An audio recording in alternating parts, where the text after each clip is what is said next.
Defensively for Washington State, what do you see? What concerns you? They're very multiple. A lot of similarities kind of to our defense in terms of bouncing in and out of 3 down fronts and 4 down fronts. They've done an unbelievable job of pressuring the passer.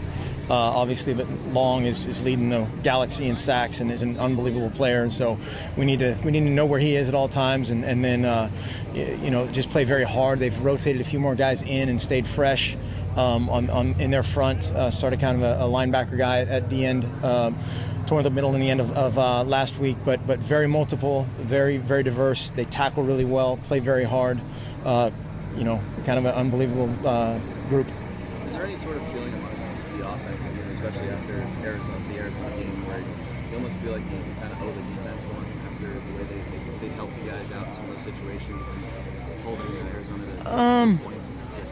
I don't know if it's necessarily I think that's being a teammate. I think our offense feels that way about our defense all the time. I think our defense feels that way about our offense, and everybody feels that way about special teams. That's just kind of part of the deal. And we're going to, there's going to be times where we're going to be called upon to bail them out, and hopefully we can, and vice versa. They've obviously proven that they can. We just talked to Chip about it, but from your experiences of going to Pullman and what it's like to play there, and not having to make that trip, what's the biggest difference you think there for you guys? It depends. September Pullman versus other time Pullman. We won't have any difference in how we'd go about it really. You land at a different place and you bus to a different hotel and you go to there's just the nuances of any road game, but I think our guys will be excited about it. An NFL atmosphere and that place. So from that standpoint, there might be a little bit of extra juice, but from the logistics of it, and we're playing against Washington State on some field somewhere. Marcus had said that he'd been working on the fumbling issues and things like that. How do you emphasize something like that in practice, and how does he work on that? You work on it. First you identify the problem, and we definitely know kind of what those things are.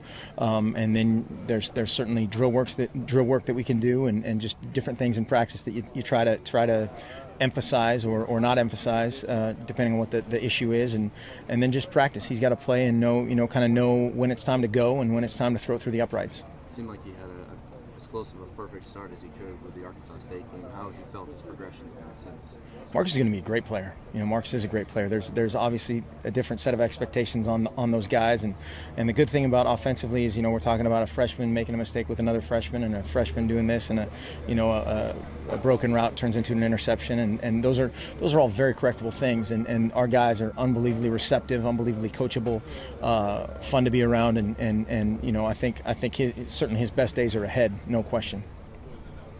Similarly, another young guy, Braylon Addison, really emerged, obviously big touchdown catch. Played quarterback the last few years in high school. What has the transition been like for him to get to this point? He's been great, and that's another guy that guy comes out and does a certain level of things, and all of a sudden, if he's not performing as the greatest player in the history of the world every second of every day, he's a bust.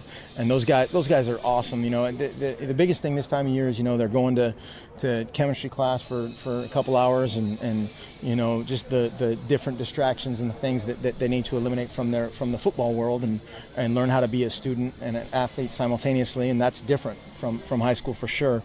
But again, what a great kid, great smile on his face, pleaser type of kind of personality, and an awesome kid to be around. Coach, your offenses this year seem fairly balanced, run, pass. Do you go into games wanting to keep that balance, or do you go into a game setting up to take whatever they give you? It depends. Greatest answer, right? There's times when we certainly think we have one thing over the other, but then somebody comes out with maybe a different defense for that week, and that's where we try to always have a counterpunch, and whether that's kind of our run pass option type stuff, or hopefully we're able to, you always want to be able to do whatever you want to do when you want to do it, but sometimes that's not, the meaning. We'd like to be able to throw it when we want to throw it and run it when we want to run it, but sometimes they're going to outnumber you, and we're dumb, but hopefully not stupid, to bang our head against the wall too much in that regard. And again, I think our guys have taken steps every week. Have we been perfect or polished? Absolutely not. And again, they've recognized that, so we're all systems go, and trying to just be as versatile and multidimensional as possible. Did you sense any frustration from D'Anthony after the Arizona game, given just the torrid start that he had in those first 3 games? No, I didn't. No. Colt Colt Lyerla. You must be like a kid with a new toy out there, man. Yeah, he is a grown man. You know, I mean, that was impressive. You know, again, just a guy that has limitless potential, and did some unbelievable things during fall camp, and just needs to just come to practice every day, come to, you know, go to work, go to school, go to do your deal every day, and he can. You know, I've told that guy before, he can do whatever he wants in football. There's no question about that. He's smart enough. He's tough enough. Obviously, he's fairly talented, and so it's limitless. I mean, the sky is literally the limit. He said the other day that at first people had kind of joked about him playing running back, and no one was taking it seriously. When did you take it seriously? Oh, we've always taken that seriously, you know, and that's kind of one of those things. If you look at a guy like DeAnthony or Braylon or Josh Huff or guys that we've moved around a little bit, is you know, we've got a lot in the kitty. It's just a matter of just developing those guys to be able to do one thing and then add something else to their repertoire, kind of day after day. And he's a guy that again we would love to incorporate as many ways as possible, as well as, you know, again, Daryl Hawkins or Josh or Braylon or some of the other guys that we've alluded to. So you're saying we may see him on defense too? That's a swear word. No. He's that again, man. He probably could, yeah. Have you and Brian worked on that read option a little bit more? that was interesting. A little scary, little breathless moment there for a second. Yeah. Thanks, man. All right, guys.